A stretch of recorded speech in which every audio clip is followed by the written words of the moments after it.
சென்னையில் பிரம்மாண்டமாய் நடைபெற்ற செயற்குழு மற்றும் பொதுக்குழு.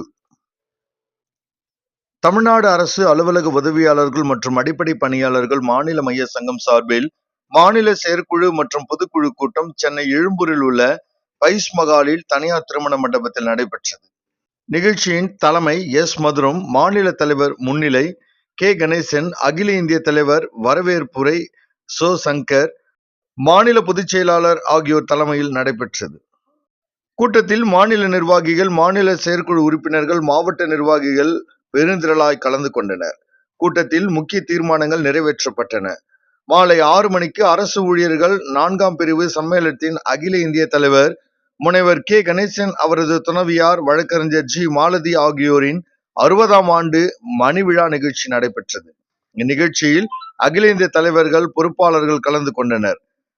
தொடர்ந்து திருவள்ளூர் மாவட்ட சங்கத்தின் சார்பில் மாவட்ட தலைவர் எம். சண்முகம், மாவட்ட செயலாளர் எம். ஜெயபிரகாஷ், மாவட்ட பொருளாளர் எஸ். பாலமுருகன், மாவட்ட துணைத் தலைவர் எம். நாகலிங்கம், மாவட்ட துணைத் தலைவர் டபிள்யூ. சாந்தம், மாவட்ட துணைத் தலைவர் கே. ராஜ்குமார், மாவட்ட துணை செயலாளர் ஆர். முரளிதாஸ், மாவட்ட துணை செயலாளர் பி. ராஜேஷ், மாவட்ட தலைமை நிலைய செயலாளர் ஆர். தெய்வசிகாமணி, மாவட்ட அமைப்பு செயலாளர் வி. நாகராஜன், மாவட்ட தணிக்கையாளர் ஏ. மணி, மாவட்ட பிரச்சார செயலாளர் எம். வினோத்குமார், மாவட்ட அமைப்பு செயலாளர் ஜி. ஜேம்ஸ் மற்றும் மாநில தலைவர் ஆதி திராவிட நலத்துறை எஸ். சுரேஷ், திருவள்ளூர் மாவட்ட செயலாளர் ஆர். கமலக்கண்ணன், பிசி எம்பிசி துறை சி. பாஸ்கர், பொது சுகாதார நிறுவனம் K. Vijay, K. Sundarraj, OHD சங்கம் தலைவர் திருத்தணி ஜெயவேலு மற்றும் வட்டக்கிளை நிர்வாகிகள் கலந்து கொண்டனர்.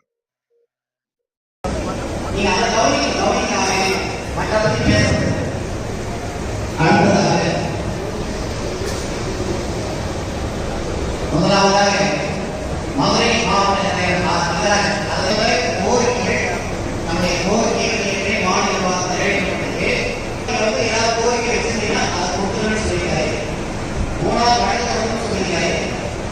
இன்றைய ஒவ்வொரு கோரிக்கையும் அவர் சொல்லப்பட்டு நான் மாநில தலைவராக புறப்பட்டாலும் என்னுடைய குடும்ப சூழல் மிக கடினமான சூழலான இருந்து கொண்டிருக்கிறேன். அது மட்டுமல்ல, என்னுடைய மன உளைச்சல், இந்த மன உளைச்சலுக்கு மருந்து கிடையாது. இந்த மன உளைச்சல் ஒன்று அரசாங்கத்தை விடுவிக்கணும், இல்லை நடக்கும். எனக்கு வழக்கு நடந்து கொண்டிருக்கிறது. விசாரணை இன்னும் முடியவில்லை. நான் இன்னைக்கு தேர்தல் நடந்ததுக்கு தேர்தல் அறிவிப்பு எனக்கு ஒன்றும் ஆட்சேபனையே கிடையாது. தேர்தல் நடந்ததான். ஆனால் சொந்த கருத்தா நீங்க ஆமோதிச்சீங்கன்னா இந்த நிர்வாகத்தை இன்னும் ஓராண்டுக்கு சங்க விதிமுறைப்படி, சங்க கையாளர்களுக்கு விதிமுறைப்படி ஓராண்டுக்கு நீட்டிக்கலாமா அவர் சொந்த கருத்தையும் சொல்லியிருக்காங்க. நீங்க மாவட்டத்தில் பேச வருபவர்கள் இதனை குறித்து தான் நீங்க பேசணும். ஏன்னா தீர்மானம் நிறைவேற்றது அதுதான் முக்கியமான விஷயங்கள். தேர்தல் அறிவிப்பு அறிவிச்சிருக்கோம், நீங்க தேர்தல் ஆணையம் அறிவிப்போம். இந்த சூழலில் தலைவர் பேசுகிறார். அதை செய்யலாம் வேண்டாம் என்பதுதான் நீங்க பேசணும். அதனால் தயவு செய்து வருகின்ற மாநில, மாவட்ட, வட்டக்கிளை நிர்வாகிகள், மாநில செயற்குழு உறுப்பினர்கள், மாவட்ட, வட்ட, மகளிர் செயலாளர்கள் தயவு செய்து இந்த கருத்தின் அடிப்படையில் பேச வருகிறோம்.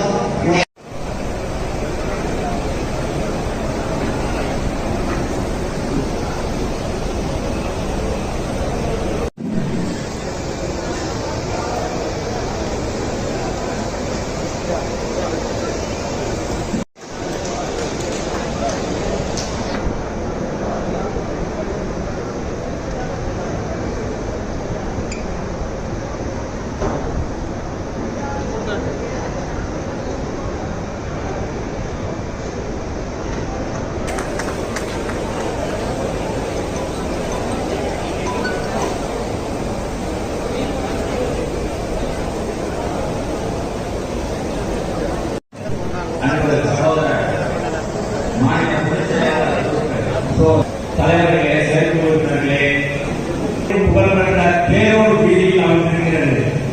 அந்த சங்க கட்டத்தை நாங்கள் ஒவ்வொரு முறையும் செயற்குழு கூட்டம், பொதுக்குழு கூட்டம் கூட்டி எங்கள்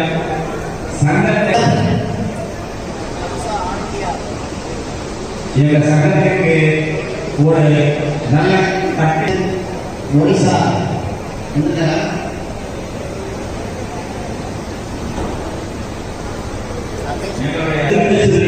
மருத்துவமனை சுற்றுலா அரசாங்கம் தெரியும்.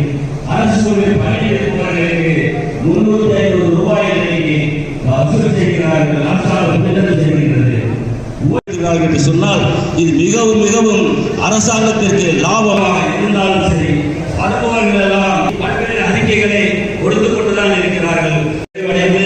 4வது ஆண்டு தொடர்ந்து கொண்டிருக்கிறது.